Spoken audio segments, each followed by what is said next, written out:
درود بینندگان گرامی، برنامه اخبار آزادی است و امروز جمعه 2 آگوست. میزبان برنامه من عبدالله اشرف هستم و حالا توجه کنید به سرخط موضوعها. وزیر کارهای خارجی وجود نیروی سوم در ماجرای مرزی تاجیکستان و قرقیزستان را تصدیق نکرد، ولی سراج الدین موحدین از گروه‌های منفعت‌جوی نگران بوده است. اونجا میگوید گروه‌های زیادی هستند که منفعت دارند از اونی که البته در این منطقه ناتنجی و ناآرامی باشد. داغ سعودی تا آخر عمر جامعه تاجیک به اصلاح شدن جنایتکاران و به ویژه زنان در زندان باور نمی‌کند. ҳазор ислоҳ шуда бошдан бовар намекунад ки би рост гӯйдам бовар намекунад ҳозир мисол рӯз шумо рӯз гӯед аҳо бовар намекунад. پیروزی دسته منتخب فوتبال نورسان تاجیک در جام انجمن فوتبال آسیای مرکزی. این مسابقه بین المللی 1 آگوست در دوشنبه به پایان رسید. سراج الدین موحدین وزیر کارهای خارجه تاجیکستان گفت نیروی سوم در مرز با قرقیزستان وجود ندارد، ولی با اشاره به ملاقات رهبران دو کشور در مرز تاجیکستان و قرقیزستان او اظهار امید کرد که مشکل مرزی به زودی ها حل می شود. در نشست روز جمعه وزیر همچنان در مسئله ایران هم اظهار نظر کرد. شادمانی یتیم با تفصیلات بیشتر. وزیر امور خارجه تاجیکستان گفت که موجودیت قوه سیوم در مرز با قرقیزستان را تصدیق نمی کند، اما آنجا گروه های زیادی هستند که در ناآرام کردن مرز منفعت دار می باشند، اما او از گروه های مشخص در این زمینه نام نبرد. اونجا میگوید گروه های زیادی هستند که منفعت دارند از اونی که البته در این منطقه ناتنجی و ناآرامی باشد، چون که بسیاری ها کروپسیا دست دارند و غیره ها، لیکن نسبت دیگر کشورها من این را گفتن نمیتونم چون که چیزی رسمی ما نداریم. سراج الدین موحدین روز 2 آگوست ضمن نشست خبری گفت که مسئله تعیین علامتگذاری سرحدی بین تاجیکستان و قرقیزستان تاریخ طولانی داشته بسیار پیچیده است. وزیر امور خارجه تاجیکستان در حال به گروه‌های منفعت‌جو در نزاع‌های مرزی تاجیکستان و قرقیزستان اشاره کرد که روز گذشته رجبای احمدزاده رئیس ولایت سوخت هم مناقشه‌های اخیر در مرز با قرقیزستان را کار گروه‌های غرضناک نامید، اما کی بودن آنها را شرح نداد. مناقشه ها در مرز تاجیکستان با قرقیزستان سر هر چند وقت سر میزند و از هر دو جانب کشته و زخمی به جای میگذارد. تنها در دو ماجرای اخیر 3 شهروند تاجیکستان کشته و بیش از 10 نفر از هر دو جانب زخمی شدند. وزیر کارهای خارجه همچنین در نشست خبری از بهتر شدن مناسبت با ایران خبر داد. سفر هیئت‌ها و واخوری‌های مهم دو جانبه در سطح‌های گوناگون برگزار و از ضمن آنها دایره وسیع مسائل مربوط به تحکیم و گسترش همکاری‌های تاجیکستان و ایران مورد بررسی قرار گرفتند. قید کردن جایز است که در دوره گذشته با سعی و تلاش نهادهای دخلدار تاجیکستان و ایران خط سیر مشهد دوشنبه مشهد از نو فعال گردید. مناسبت‌های تاجیکستان و ایران بعد از سال 2015 تا همین سال رو به سردی نهاده بود. در آغاز سال روان مقامات تاجیکستان و ایران پیام دادند که مشکل روابط تقریباً حل شده است. در اول ماه ایون وزیر امور خارجه تاجیکستان به ایران رفت و به مقام‌های آن کشور گفتگو کرد. در جواب حسن روحانی برای اشتراک در نشست مشورتی همکاری و تدبیرهای باوری در آسیا به تاجیکستان آمد. حالا جانب‌ها رسما نگفتند که مشکل بالاخره بین دو کشور پر را به پایان رسیده است یا نه. شادمان یتیم، مولا رجب یوسفی، آزادی دوشنبه. باز یک کشور اروپایی پوشیدن نقاب را منع کرد. این بار هلند که حدود 5% جمعیتش مسلمان است پوشیدن لباس را که چهره را می‌پوشاند منع کرد. قبل از این فرانسه، دانیا، اسپانیا و چند کشور دیگری اروپایی قانون‌های مشابه قبول کرده بودند. آرزوی کریم موضوع را ادامه می‌دهد. شروع از 1 آگوست در مکان‌های جمعیتی و مؤسسه‌های تعلیمی به بر کردن لباس را رسما منع کرد که روی را می‌پوشاند. این محدودیت به فرنگی و نوهای آن از جمله نقاب و برقه دخل دارد. پوشیدن آنها در مؤسسه های تعلیمی، بیمارخانه و نقلیات جمعیتی نیز منع شد. وزارت امور داخلی هلند از کارمندان پلیس دعوت کرد که اجرای محدودیت مذکور را نظارت و تأمین کنند. من بعد مأموران حفظ حقوق اگر زنی را با نقاب بینند مجبور خواهند کرد که رویش را گشاید. در غیر صورت ورود او به بنا منع و 150 یورو جریمه بسته می شود. حدود 5% از اهالی هلند مسلمان هستند. اساساً آنها زادگان ترکیه، اندونزیا و مغرب هستند.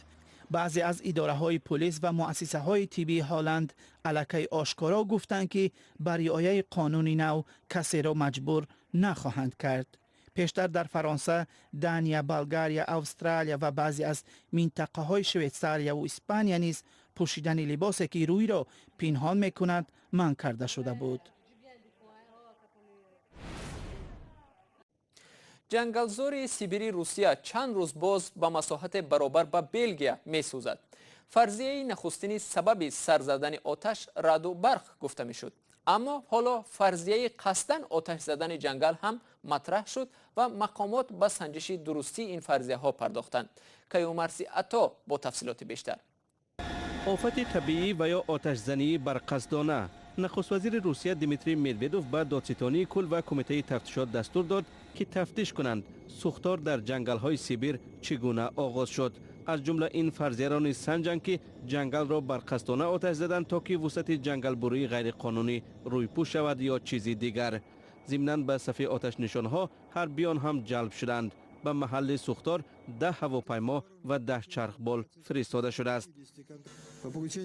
با سپارش سرفرمانده عالی قوه‌های مسلح و آتش نشانی در ولایت کراسنویارسک جلب شدند. عین زمان بنا به اطلاع وزارت حالتهای فوق‌العاده آتش مساحت بیش از 3 میلیون هکتار جنگل را فرا گرفته است. معمولا این گوشه های دوردست و به آدمی تایگه است.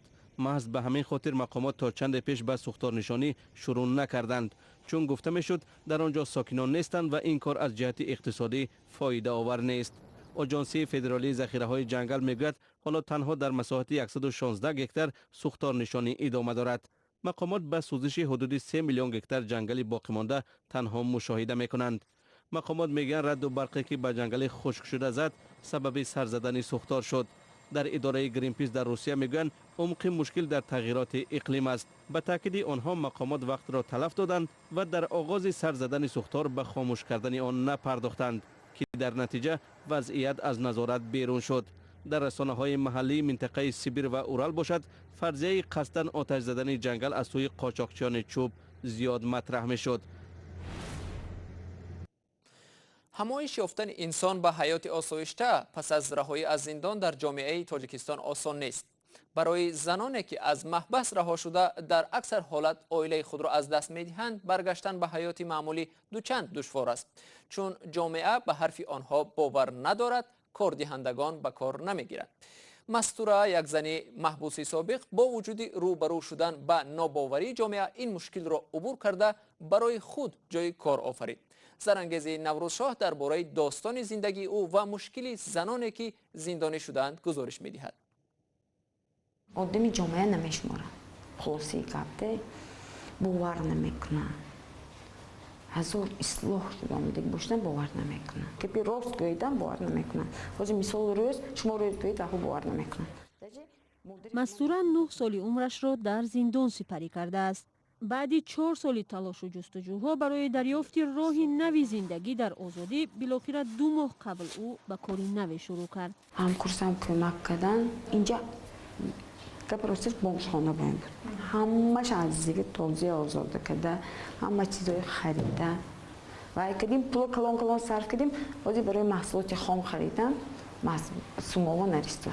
10 کیلو من 40 کیلو آمدیم. خدای شکر مهلت قریب 2 ماه بعد. سال 2007 مناقشه با همسایه زندگی این مادر 2 فرزند را به کلی تغییر داد. مستوره برای کشتار 25 سال حکم زندان گرفت. که پروسش ما عیادتی زن هیورم با بانیتو رفته بودیم.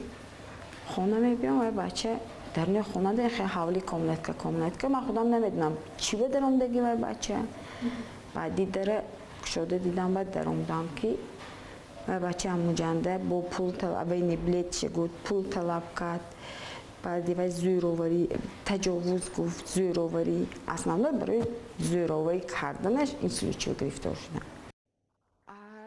با گفته او از تمام زنهایی که همراه او در زندان نورک نگهداری می شدند تنها یک گروه خرد شوهر داشتند. بقیه زنان تنها بودند که از ناداری دست به جنایت زدند. افزایش جنایتکاری از جانب زنان در این اواخر مقامات تاجیکستان را نگران کرده است. به اطلاع رسمی در نیم سال اخیر 1200 زنان و دختران جنایت صادر کردند که در مقایسه با نیم سال اول 300 حالت بیشتر بوده است.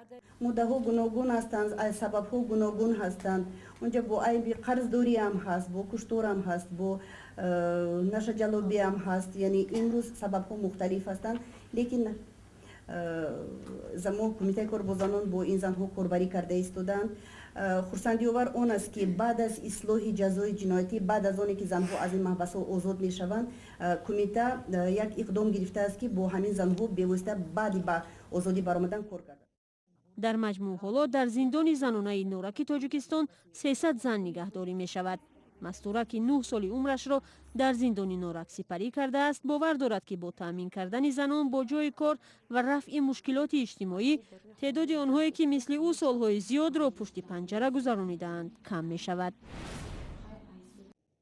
دسته منتخب نورسان زیر 16 ساله تاجیکستان در دور نهایی قهرمانی انجمن فوتبال آسیای مرکزی تیم نورسان افغانستان را شکست داد و برای اولین بار در این مسابقات غالب شده با جام قهرمانی و مدال های طلا سرفراز گردید.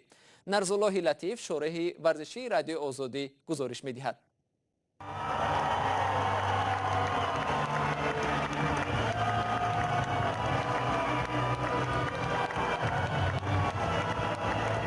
دسته منتخب نورسان زیر 16 ساله فوتبال تاجیکستان قهرمان انجمن فوتبال آسیای مرکزی شد.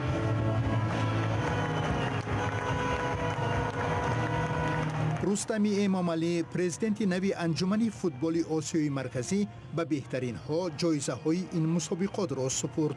دسته غالب تاجیکستان با جام قهرمانی و مدال های طلا سرفراز گشت. منتخب ازبکستان برای جای دوم با مدال های نقره و تیم ایران برای جای سوم با مدال های برنجی مکافاتانیده شدند. جایزه بهترین بازیگر به محمد وارث سیدالیف عضو دسته منتخب نورسان تاجیکستان تقدیم گردید. بازی خیلی از اول بازی مشکل بود و ما فهمیدیم که مثلا جام در تاجیکستان مسابقه در تاجیکستان برگزار می‌گردد و ما باید جام که در تاجیکستان است ما باید جام را در تاجیکستان نگه داریم. فوتبال بازان نورسی تاجیک در دوره پنجم و نهایی قهرمانی انجمن فوتبال آسیای مرکزی تیم نورسان افغانستان را با حساب 1-0 شکست دادند و برای اولین بار در این مسابقات غالب شدند. حمله‌گر عبدالفتاح خدایدادزاده در آغاز نیمه دومی دیدار توپ را با ضربه سر به هدف رساند. این بازی شب 1 آگوست در شهر دوشنبه در ورزشگاه مرکزی جمهوریوی برگزار شد. این مهنت زیاد در کار که غلبه را به دست بیاریم. برای ما تیاری خوب دیدیم به این مسابقه. بچه‌ها او نقشه‌ای که ما کشیده بودیم پیش از مسابقه، او تیاری که ما دیده بودیم، او بازی‌هایی که رفیقانه که ما گذرانده بودیم، بچه‌ها او تاکتیکی که ما می‌خواستیم، بچه‌ها امروز در بازی نشان دادند، خوب بازی کردند و غلبه را به دست آوردیم. ضمناً انجمن فوتبال آسیای مرکزی که ماه ایون سال 2014 تأسیس یافته است به یکی از 5 منطقه کنفدراسیون فوتبال آسیا شامل است. بیننده ارجمند اینجا برنامه امروز را به پایان میرسانیم. سپاسگزاریم که تا آخر برنامه ما را همراهی کردید.